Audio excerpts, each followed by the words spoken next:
She walked through JFK Airport like any other traveler, calm, composed, unremarkable, a simple navy blue pantsuit, a carry-on, a boarding pass for Seat 3A in first class. But beneath that unassuming appearance was a federal badge and an authority capable of bringing billion-dollar airlines to their knees. What began as a routine flight to Los Angeles quickly spiraled into something far more sinister. A gate agent's icy smile, a suspicious double booking, a silent judgment hidden behind false courtesy. Within minutes, she was stripped of her rightful seat and reassigned to economy. No apology, no explanation, no justice. But this wasn't just a passenger. She was a government investigator, assigned to uncover racial discrimination in air travel. And that flight crew had just made the biggest mistake of their careers. What they thought was a powerless black woman would soon become their reckoning. Because when the captain, the staff, and even fellow passengers began to realize who she really was, it was already too late. Before we dive into this explosive story of prejudice, power, and accountability, comment below where you're watching from, and don't forget to subscribe so you won't miss what happens next. At John F. Kennedy International Airport's Terminal 8, the hustle of 1,000 footsteps blurred into a steady hum beneath fluorescent lights.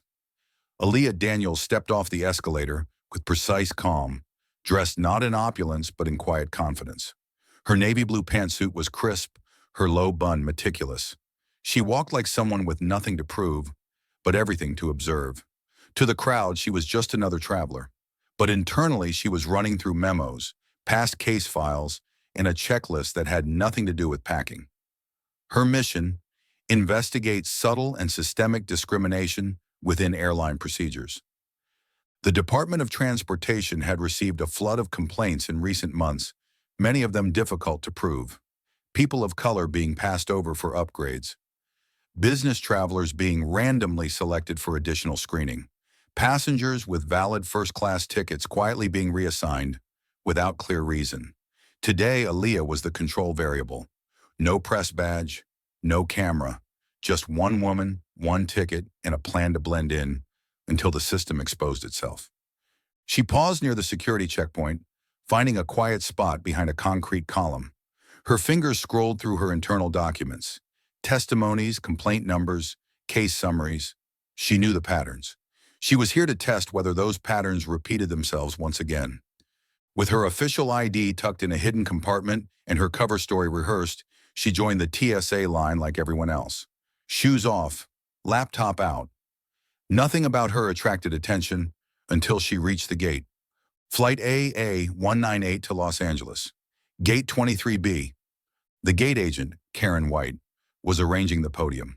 Sharp-angled features, perfectly ironed uniform, and eyes that scanned each passenger not just with routine efficiency, but with something sharper, something judgmental.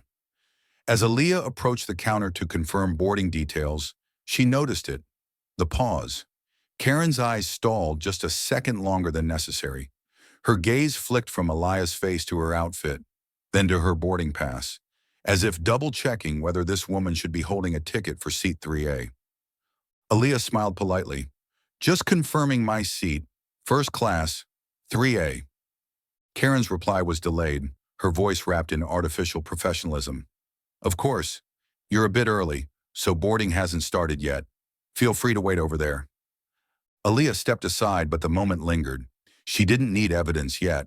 She had felt this exact tension in dozens of previous investigations.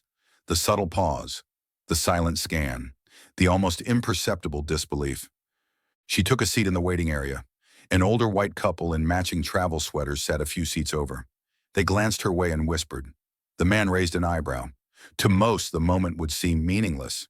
But to Aaliyah, trained to dissect microaggressions like forensic clues, it was enough to raise her internal alarm. It wasn't paranoia. It was pattern recognition. When boarding was finally announced, she rose with the first-class group, boarding pass in hand. As she approached, Karen's smile flattened. She looked at Aaliyah's pass again. This time her brow furrowed. 3A, first class? She asked, feigning confusion. Yes, that's correct. I need to check something. Could you please step aside? Aaliyah's face remained still. Is there a problem? Karen didn't answer immediately. Instead, she ushered the next few first-class passengers through, one man in a tailored blue suit, another woman in designer sunglasses. Then she returned to Aaliyah, her fingers tapping the keyboard with exaggerated effort. "Can I see your ID again?" Aaliyah handed it over without hesitation. The seconds ticked by. The man in the suit, who had been behind Aaliyah, was now long gone onto the jet bridge. The woman with the designer bag followed. Neither had been stopped. Neither had been checked. Only Aaliyah. Finally, Karen handed back the documents. "Looks like everything's in order," she said stiffly. "You can board." The damage was done. Aaliyah walked the jet bridge in silence. Her face revealed nothing, but her thoughts swirled. The incident may have seemed minor to an outsider, but in her experience, these small slights were often the opening chapter in a much larger narrative. She found seat 3A, a spacious leather seat, gleaming tray table, complimentary water bottle resting beside it. She placed her carry-on in the overhead bin with practiced care and sat down. For a moment, she allowed herself a breath of relief.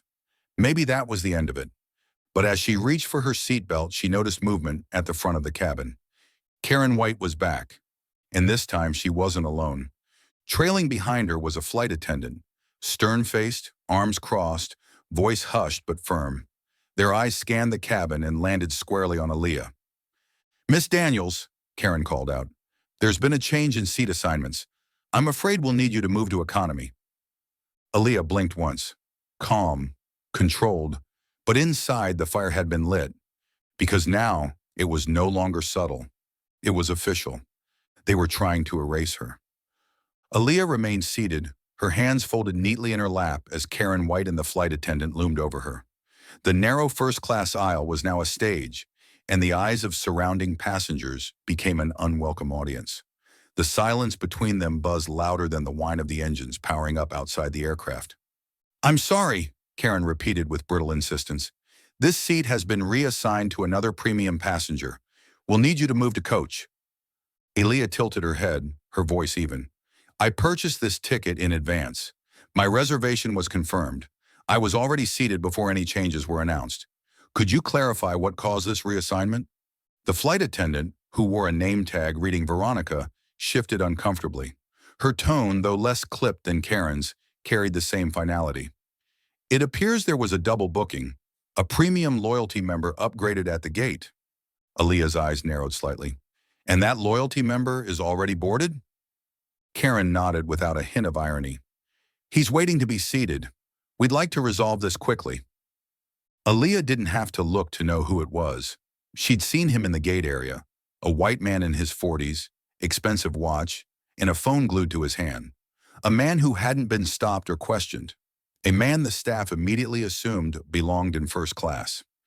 "You're asking me to give up a paid first-class seat," Aaliyah said slowly, "for someone who was upgraded last minute?" Karen's jaw clenched. "Yes, you'll be compensated appropriately." There it was. Not a request, an expectation.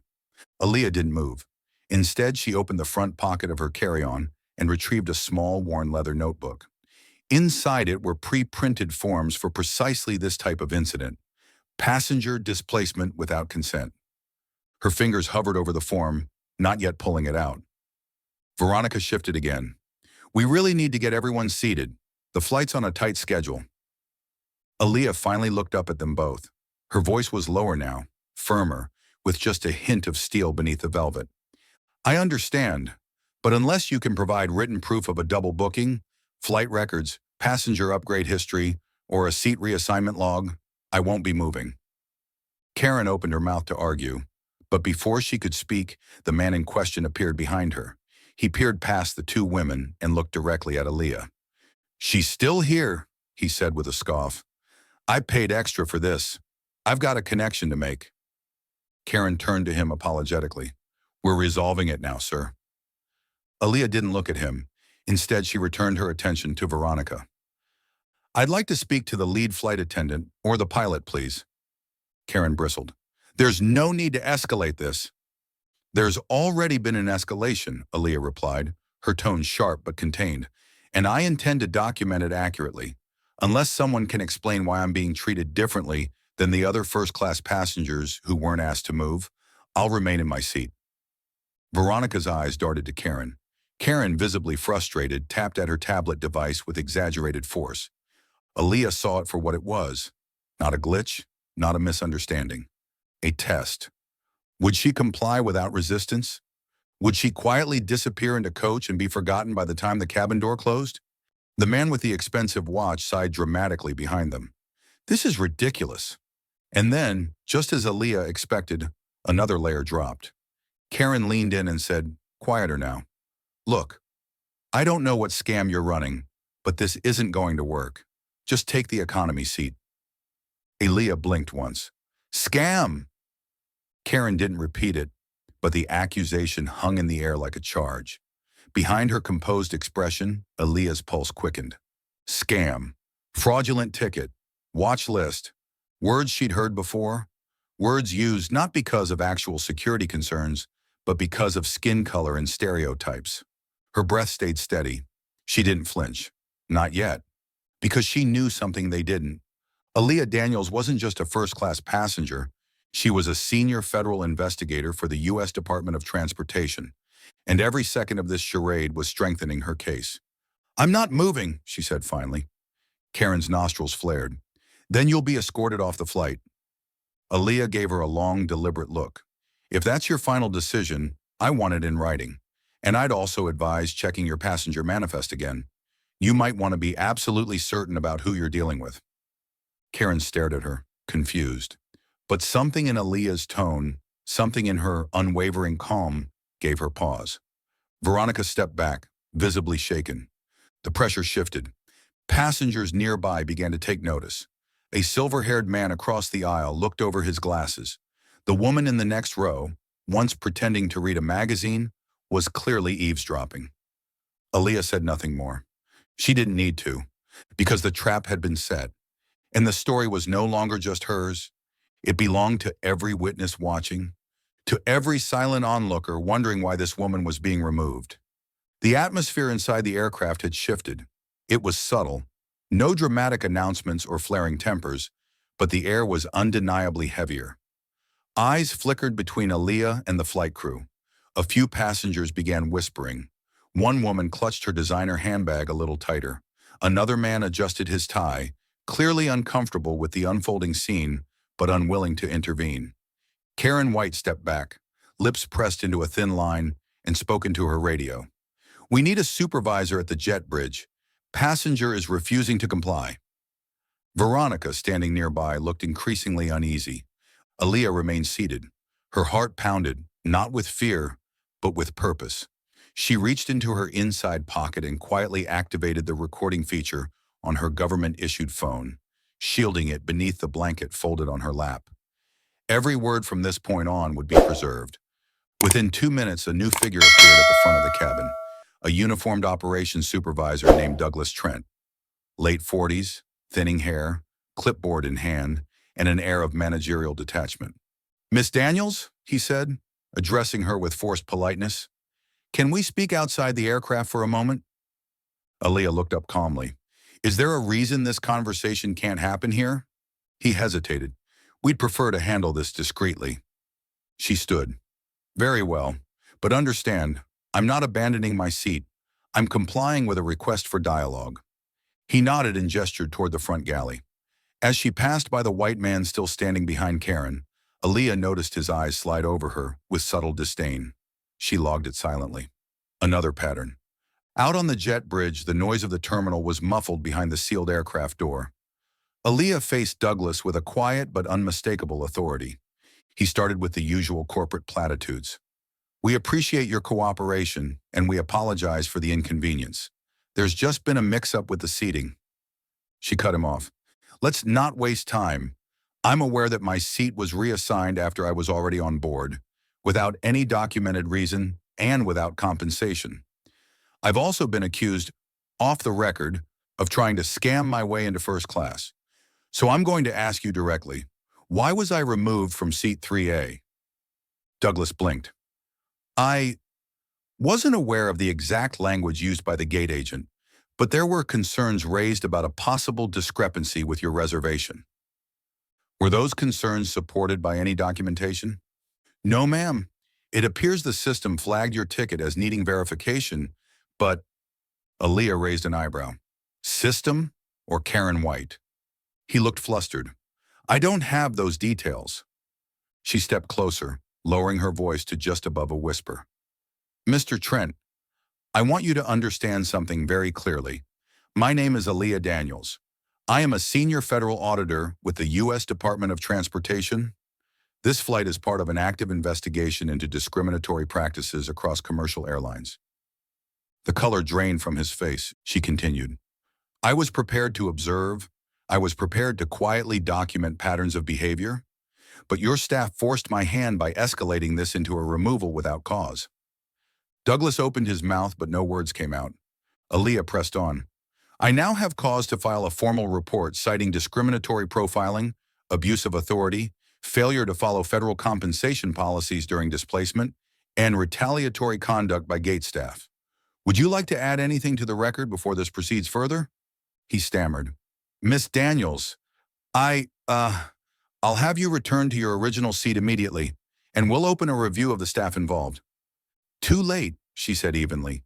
You'll still do that, but understand, the review won't be internal, and if there's even a hint of pressure applied to any staff member to change their testimony, I'll recommend the matter be referred to the DOJ. Douglas looked as though he might collapse. Aaliyah turned and reboarded the aircraft. Passengers watched as she returned to first class, escorted now by a manager whose expression resembled someone being marched to his own firing squad. The man who had been eyeing seat 3A was gone, moved elsewhere. Veronica stood silently, eyes lowered.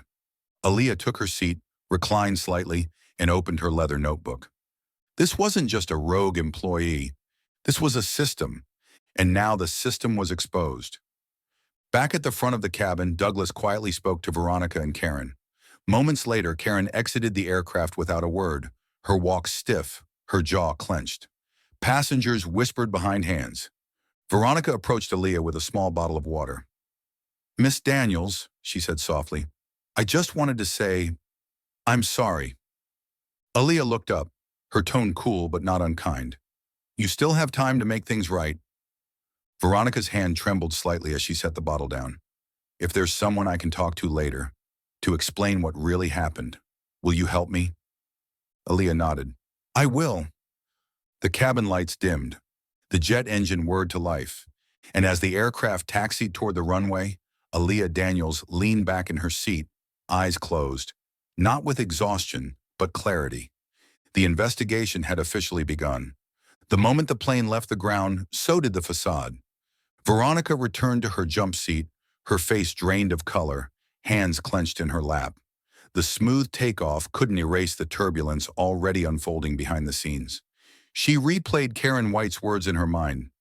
She's not getting a free ride in first class on my watch. The phrase wasn't just ugly, it was radioactive. Veronica had kept silent during incidents like this before. She had told herself it wasn't her place, that she was just following orders, that it wasn't her business. But this time, something cracked. Because this time, the woman they humiliated wasn't just a stranger. She was watching, calculating, with an intelligence that pierced through the masks every airline worker wore. And Veronica could feel it in her gut. Miss Daniels wasn't just taking notes, she was preparing something far bigger. Veronica's hands moved restlessly across her thighs. She wanted to run, to hide, but she knew she couldn't. Instead, she stood slowly and made her way toward the rear galley, away from first class, away from the whispers, and stared into the stainless steel sink like it might offer a confession of its own. A younger flight attendant named Maya stepped in beside her. You okay? Maya asked, offering her a protein bar. Veronica hesitated, then took it. No. What happened with that first-class passenger? Maya pressed gently. She looked calm, but dangerously calm. Veronica let out a long breath. That woman's not just any passenger. She's a federal investigator. Maya's eyes widened. What? She told Doug, right to his face. Holy sh... Maya stopped herself. What now? Veronica rubbed her temples. She's documenting everything. I think she's already filed a report. I was part of it. But you didn't. I didn't stop it, Veronica whispered. I followed orders. Karen said the reservation was flagged. She told me to remove her. No questions asked. Maya's voice dropped. That's messed up. Veronica nodded. It gets worse. I overheard Karen on the radio after takeoff. She told Carla, these people always try to sneak into first. Maya recoiled. Jesus. Yeah. Meanwhile, in seat 3A, Aaliyah typed quietly into her encrypted notes app. Passenger reactions, flight crew behaviors, whispered apologies, confessions. Everything was cataloged. Suddenly, her phone buzzed. A message from Marcus, who was seated back in economy. Marcus, 8:33 a.m. Witness in my section overheard crew call you a seat scammer. Said they heard it while boarding. Aaliyah's fingers tightened. Another witness. She responded to Aaliyah, 8:35 a.m. Log name and row number discreetly. Document exact language if possible. I'll follow up. Down in row 23C, Marcus looked around casually. The witness was a middle-aged Asian American man in a business suit who seemed visibly agitated. Marcus leaned slightly toward him. Excuse me, I'm collecting information about that situation in first class earlier. Did you hear something? The man blinked, then nodded. Yeah. As we were boarding, one of the attendants said something like, we get people trying to pull this crap all the time. Fake names, bogus bookings. Then she looked right at that black lady. It was uncomfortable. Would you be willing to write a statement? Marcus asked, pulling a discreet card from his wallet. It bore the Department of Transportation seal and his real name. Marcus Ulan, Federal Civil Rights Division. The man's eyes widened. You're with the government? Yes, quiet operation. You're not in any trouble, but your observation could help fix this. The man nodded solemnly. I'll write it. Back up front, Aaliyah took a sip of water as another text arrived. Marcus, 8:41 a.m. Confirmed witness. Got direct quote. He'll submit a statement. It's spreading. Aaliyah looked out the window. Beneath them, thousands of feet below, cities passed like whispers. And yet up here, something seismic was building. 30 minutes later, Veronica appeared at her side once more, clearly on edge. Miss Daniels, she said softly, kneeling slightly, I need to talk to someone official. I want to tell the truth, all of it. Aaliyah didn't react, only nodded once.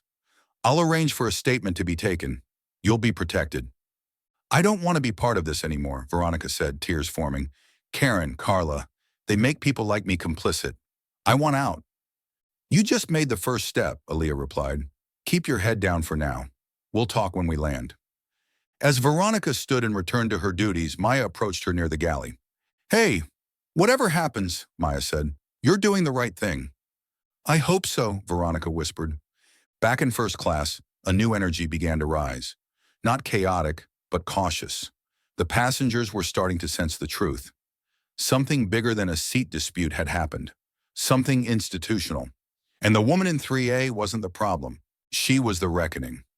When the wheels of the plane touched down at LAX, the quiet thud reverberated like a warning shot. For most passengers, it signaled the end of a routine flight. For Aaliyah Daniels, it was the start of a paper trail that would shake the foundations of airline protocol. She didn't rush to exit. She waited, observed, and took mental snapshots of the crew's body language. Veronica kept her head down. Carla, the senior flight attendant, barely made eye contact with passengers. The man in 3A, now visibly uncomfortable under her gaze, fumbled with his laptop. The gate agent, Karen White, had long vanished, but her name lingered like residue. By the time Aaliyah and Marcus stepped into the terminal, the gears of a federal inquiry were already turning. They found a quiet corner near baggage claim, away from foot traffic and announcements. Marcus pulled out his tablet and synced his notes via a secure connection to their database. Aaliyah opened her folder, a mixture of handwritten notations, passenger testimonies, and boarding documentation. 3 witnesses have corroborated, Marcus said. 2 overheard the derogatory language. 1 said Carla muttered something about seat scammers after takeoff. He's willing to sign an affidavit. Aaliyah nodded.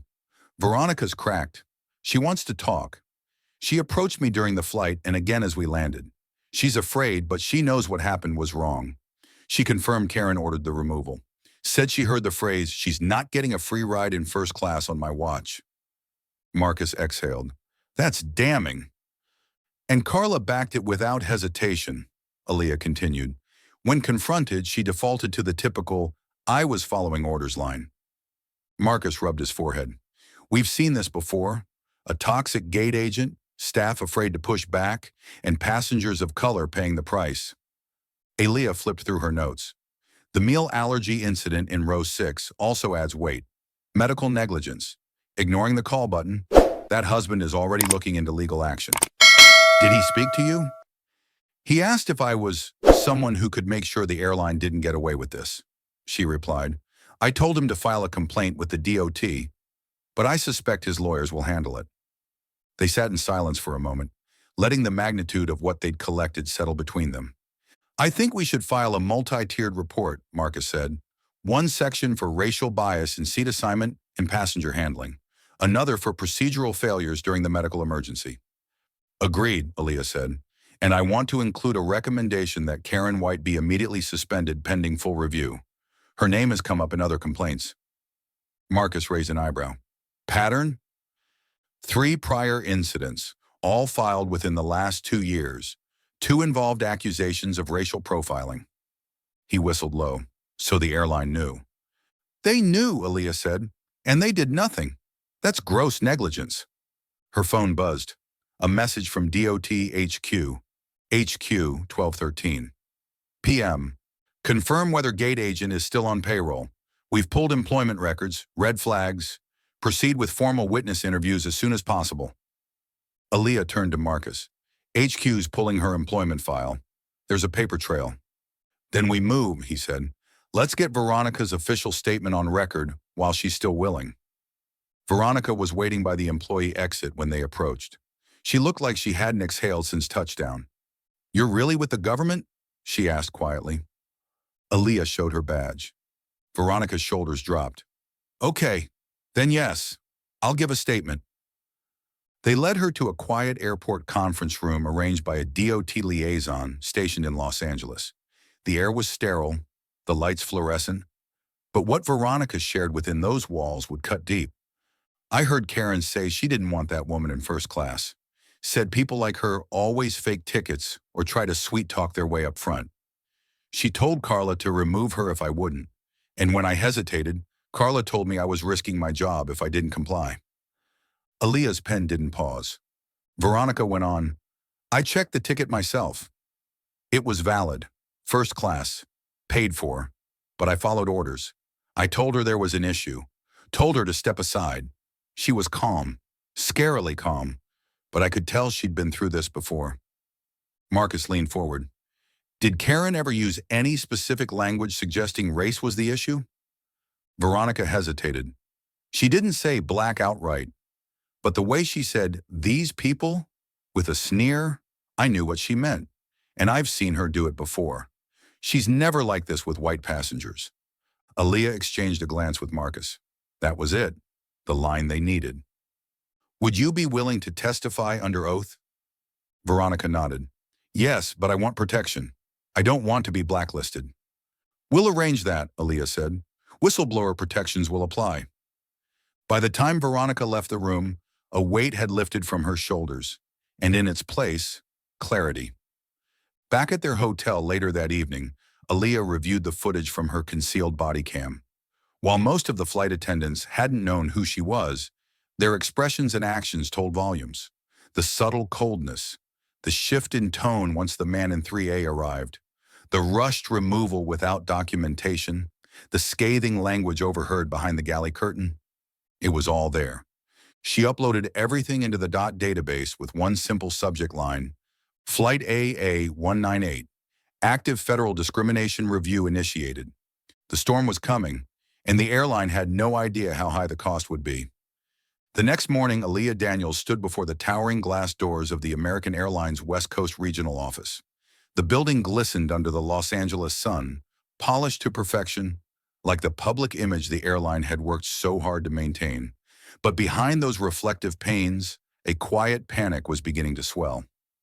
Marcus met her at the entrance, already suited up, face composed but eyes steeled with resolve. They moved fast, he said in a low voice. Karen White is suspended as of last night. Carla's under HR review, but they're trying to frame this as a training failure. Aaliyah smirked. Of course, it's always a misunderstanding when it hits the press. They stepped into the lobby where a front desk assistant ushered them to the 14th floor. There, a wood-paneled conference room waited, elegant, understated, but charged with tension.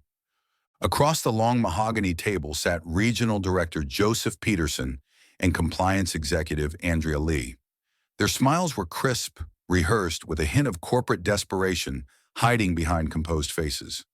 A paralegal in a dark suit sat at the corner, scribbling furiously. Ms. Daniels, Mr. Angan, thank you for coming, Andrea said smoothly. We've reviewed your preliminary report, and we're taking your findings very seriously. Aaliyah placed a thick folder on the table. This is just the beginning. Peterson cleared his throat. Before we begin, we want to express our deepest regret over your experience on board Flight AA-198. We're currently investigating what happened and… Marcus cut in. You're not here to console us. You're here because a paying passenger was forcibly removed from her assigned seat based on unfounded assumptions, likely racially motivated ones. A woman almost died from an allergic reaction due to staff negligence, and both of those events happened in a single flight. Aaliyah leaned forward. Our concern is not only with the staff involved, but the system that allowed it. Karen White has a record, a pattern, and you kept her on the front lines. Andrea shifted uncomfortably. We were unaware of the extent… That's false, Aaliyah interrupted, her voice ice cold. We obtained internal documents proving 3 prior complaints tied to racial bias. 2 were logged into your own internal employee tracking system. You ignored them, and now here we are. Peterson opened his mouth to respond, but the door clicked behind them. Veronica stepped into the room. Every executive stiffened. Her presence was not scheduled, not expected. She wore her uniform but not her airline smile. Her eyes were clear, her jaw set. Aaliyah stood. Thank you for coming. I want to speak on the record, Veronica said, glancing at the compliance officer. I've already spoken with the Department of Transportation. I'm here voluntarily, and I have nothing to hide. The paralegal looked stunned. Is this advisable? She's exercising whistleblower rights, Marcus said. Protected under federal law. You don't get to shut her down. Peterson rubbed his temples. Please, have a seat, Ms. Veronica. Veronica didn't sit. She opened her folder and began reading. On Flight AA-198, I was instructed by gate agent Karen White to remove Ms. Daniels from her first-class seat. When I asked why, she said the ticket looked suspicious and that we don't want those people getting away with this again. I was told not to question it. Carla supported the instruction. No documentation was shown. I later confirmed Ms. Daniels' ticket was completely valid. She looked up. I didn't speak out because I was afraid. But after seeing what happened during the medical emergency, after seeing how little regard there was for passenger safety, I realized silence was no longer acceptable. Andrea looked pale. Veronica, we could have handled this internally. No, Veronica said, her voice hard. You've had years to handle this internally. You knew who Karen White was. You buried it. Aaliyah turned to the executives. We're going to include all of this in the official DOT report. We're recommending fines, mandatory training, staff restructuring, and that all passengers who submitted past complaints involving Karen White be contacted directly and compensated. Peterson looked like he'd aged 10 years in 5 minutes. We want to cooperate. We'll do what's necessary. Aaliyah held his gaze. Start by taking public responsibility. Issue a statement, a real one. No legalese, no regret for the misunderstanding.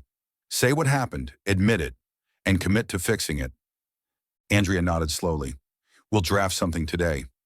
One more thing, Marcus added. The man who booked 3A, the one whose presence was prioritized over Ms. Daniels, he was offered that seat at check-in as an upgrade. The records show he didn't pay for it. That's critical. She was the rightful occupant. Aaliyah handed over the final document. That's your seat assignment log, time-stamped. The silence in the room was suffocating. We'll process this, Andrea murmured. Aaliyah stood. You'd better, because the next step is congressional scrutiny, and I guarantee you, this won't be buried. As she and Marcus exited the room, Veronica followed. She whispered, "Thank you for seeing me, for believing me." Aaliyah turned to her. Number thank you. You didn't just help us. You helped everyone who's ever been told they don't belong where they've already earned the right to be. The elevator doors opened.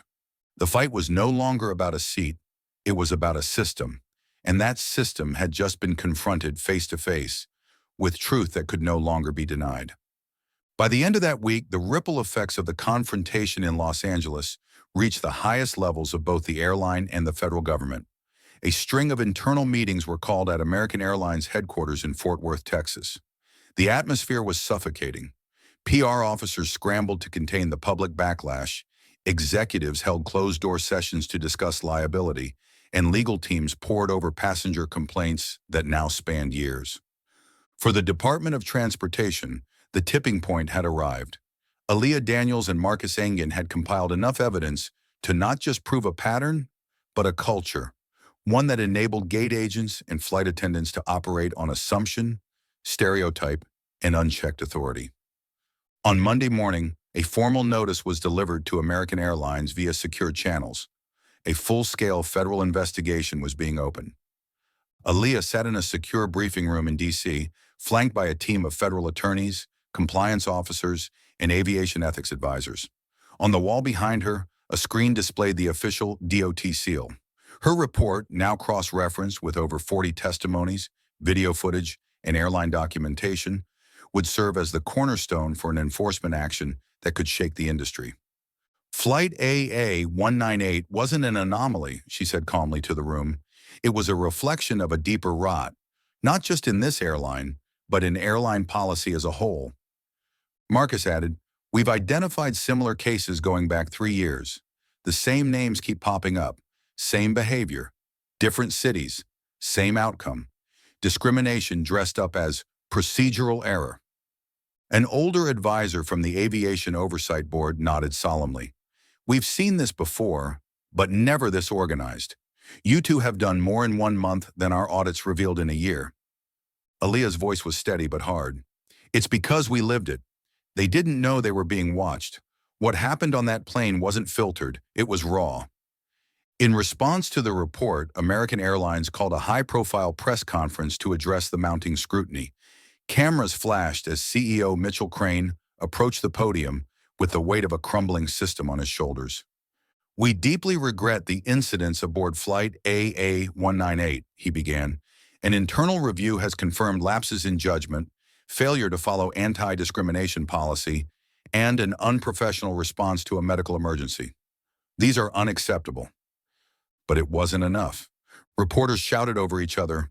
Why was the gate agent allowed to work after repeated complaints? What consequences will there be for the flight crew? Is this an isolated issue or a systemic problem in your company? Aaliyah watched from her office, arms crossed, jaw tight. Crane's answers were evasive, laden with corporate jargon. He avoided the words she knew mattered most: racial profiling, negligence, bias. Hours later, the DOT issued its own statement. Based on verified evidence, the Department of Transportation will pursue regulatory enforcement, including financial penalties, required diversity training, and possible license review depending on the outcome of formal hearings. But while corporate America tried to shield itself from fallout, the public response erupted. Hashtags like "Your wears seat while black" and "Ya fly fair not foul" trended for days. Influencers, activists, and even celebrities posted their own horror stories, many involving the same airline, the same kinds of treatment, the same gate agent protocols. Meanwhile, at the airline's internal compliance division, whistleblowers began stepping forward, quietly at first. A pilot named Jordan Cruz submitted a statement claiming he'd seen Carla and Karen White compare names on boarding passes to appearance and decide who looked like they didn't belong in first class. Another employee claimed Karen used phrases like freeloaders and gaming the system to justify calling security on black and brown passengers. The dam had broken. Veronica, the brave flight attendant who risked her job to speak out, found herself called in for a second round of questioning. but this time by the airline's legal team, who offered her a non-disclosure agreement in exchange for silence and a promotion. She refused. Instead, she filed a formal grievance through her union and later gave a televised interview with a major news outlet. Her tearful retelling of what she'd witnessed and how she was told to just follow orders sent shockwaves through the public. She ended the interview with words that pierced through corporate platitudes. Following orders doesn't absolve us. If we see wrong and do nothing, we're part of it. In response, airline staff nationwide began requesting independent bias training. Some airports held solidarity meetings. A few employees emailed Aaliyah directly, expressing gratitude that someone had finally forced accountability. But not everyone was thrilled. Within days of the investigation's expansion, Aaliyah received a series of anonymous messages. Some were veiled threats. "Watch your back, rat. People like you ruin careers. Hope it was worth it." She forwarded the messages to the Federal Security Office. She wasn't intimidated, but she was aware. When you hold up a mirror to a system that has never truly been held accountable, someone will always try to break the mirror. Marcus called her later that night. "You okay?" "I'm used to being underestimated," she said softly. "What I'm not used to is being feared." "You're not feared," he said. "You're respected. And that's the difference between making noise and making history."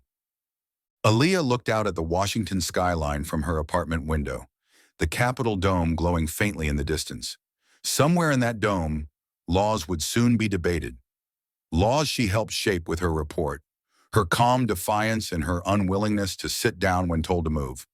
The system had begun to collapse, not because she shouted, but because she stood still, watched everything, and told the truth. Weeks after the federal hearings began, the tone of air travel across the country began to shift, not with sweeping proclamations or grand announcements, but in subtle, almost imperceptible ways. The check-in agents smiled longer. The gate attendants double-checked names with care, but avoided unnecessary challenges. Cabin crews now hesitated before questioning someone's seat assignment, and whispers of change stirred in break rooms and crew lounges nationwide. At the center of it all, Aaliyah Daniels became a quiet symbol, not of rebellion, but of reform. Her story, which had first circulated through anonymous leaks and obscure policy memos, was now the subject of formal training modules across major airlines. American Airlines, under mounting pressure in the glare of public scrutiny, rolled out a new nationwide initiative titled Respect at Altitude. It was a half measure, no doubt guided by PR consultants, but it was a start. It mandated bias training for all frontline personnel, emphasized transparency in booking disputes, and introduced a passenger resolution hotline staffed by an independent oversight board. Aaliyah read the press release with measured skepticism. She knew real reform didn't begin with a hashtag or a training video. It began with consequence, culture shift, and people willing to lose comfort in exchange for justice. Still, she allowed herself a small moment of pride when she received an unexpected email one morning. Subject, Flight A198, Passenger Support. From Ethan McConnell. "Ms. Daniels, I was seated in business class on your flight and witnessed what happened. I want to say thank you, not just for how you carried yourself, but for following through. My wife works in disability advocacy, and we often talk about the silent moments when bias goes unchecked. You didn't let that happen. If you ever need support from a legal team that gets it, you've got one. Respectfully, Ethan McConnell, Esquire McConnell, Hughes and Walsh, LLP." That message wasn't alone. Letters poured in from passengers who had never dared to speak up before. Black grandmothers denied upgrades, Latino students asked to prove they bought their own tickets, Asian professionals addressed as "sir" or "ma'am" only after white passengers had been greeted by name. They wrote because they finally had someone who'd refused to step aside, but not everyone welcomed the change. Inside American Airlines headquarters, tension simmered. The firing of Karen White and reprimanding of Carla had become cautionary tales. Some senior staff grumbled that they were being punished for doing their job, while others quietly expressed relief that the bad apples were finally being removed.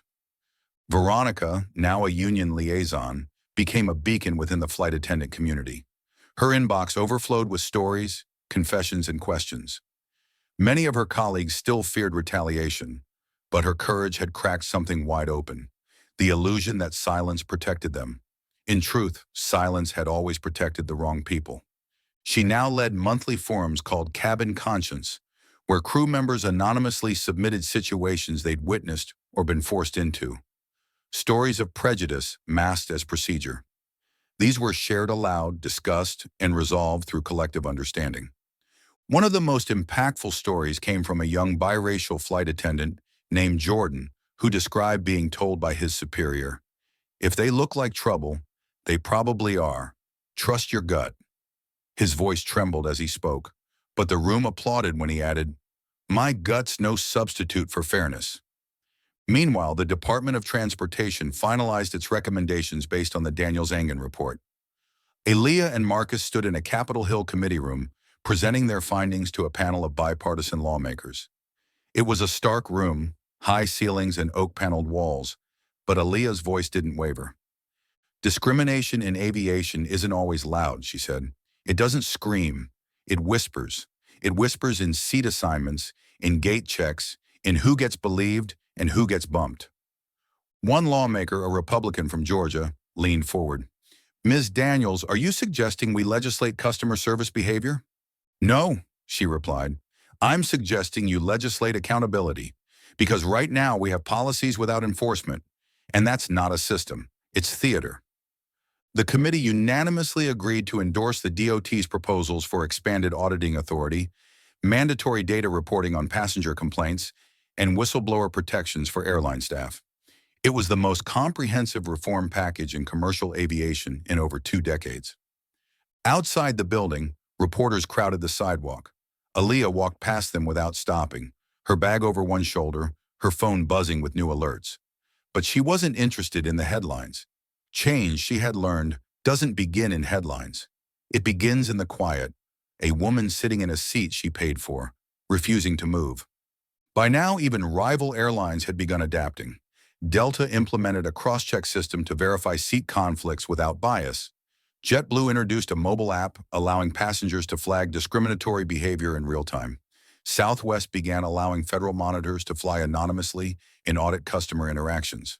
Aaliyah and Marcus had inadvertently sparked a multi-airline reckoning. But the greatest reward came weeks later, as Aaliyah boarded a flight, not for work, not for an investigation, but for herself. She was visiting her niece's graduation in Atlanta. As she handed her boarding pass to the gate agent, the woman smiled and said, "Welcome, Ms. Daniels. Enjoy your flight." No hesitation, no sidelong glance, no false smile, just respect. She took her seat in 2A, window side, and watched the tarmac fade beneath her. The sky stretched open, no turbulence in sight. For the first time in a long while, Aaliyah Daniels let herself rest. A month after her final report was filed, Aaliyah Daniels stood behind a podium at a private conference hosted by the U.S. Department of Transportation. The event, titled "Invisible Lines: Uncovering Bias in American Skies," wasn't publicized. It wasn't televised. But every chair in the auditorium was filled, with airline executives, union reps, civil rights attorneys, federal regulators, and whistleblowers from across the country. She wore a charcoal gray blazer, the same one from that infamous flight, though no one but Marcus would recognize it. Behind her on the screen was a single slide. "Bias doesn't start with violence. It starts with doubt." She began with no script, no notes. "Ladies and gentlemen," she said, "I didn't set out to become a symbol. I wasn't trying to expose anyone. I was simply boarding a plane."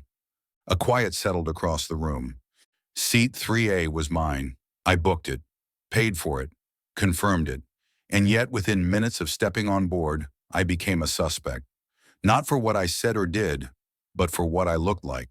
Because in that crew's eyes, a black woman in first class must be a fluke, a mistake, a scam. She paused. But what they didn't know was that I was sent to uncover that very assumption. What they didn't know was that every action they took against me would be logged, recorded, and ultimately brought into the light. She didn't need to raise her voice. The weight of the truth carried it far enough. "In our investigation," she continued, "we found that 61% of seat disputes flagged by passengers of color were dismissed without follow-up. We discovered internal emails, training documents, and incident reports, all showing patterns of unequal treatment hidden behind technicalities. She gestured to a second slide, a chart mapping disproportionate reassignments by race and gender. But this isn't just about airlines, she said. It's about every system that tells certain people, you don't belong here. It's the silent code written between the lines of policies and the even louder silence when no one speaks up. Her eyes scanned the room. She found Marcus in the second row, notebook in hand, eyes steady. And further back, Veronica. She had traveled from Dallas on her own time to attend. She had filed an affidavit, faced internal backlash, and still showed up. Aaliyah smiled. This is what legacy looks like, she said. Not just lawsuits or penalties, but people willing to rewrite the script, to risk comfort for conscience, to say, I saw it, I lived it, and I won't be silent anymore.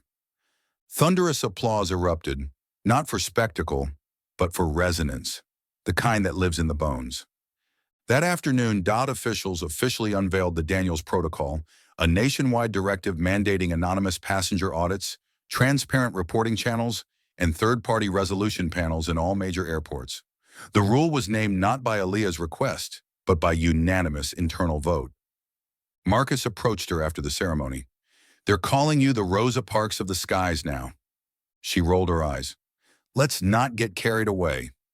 He grinned. Then let me put it another way. You took the seat, you held it, and you made sure it counted. She couldn't help but laugh.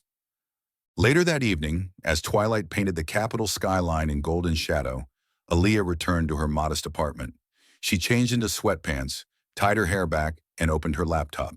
Her inbox was flooded, messages from passengers sharing their own humiliations, notes from airline staff who finally felt seen, and one particular email that made her stop.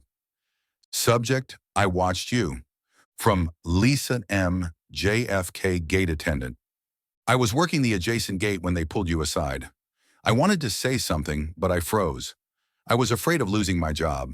But I've followed the news since, and I want you to know, you gave me courage. I reported my own manager last week for targeting a Latino family with bogus ID checks.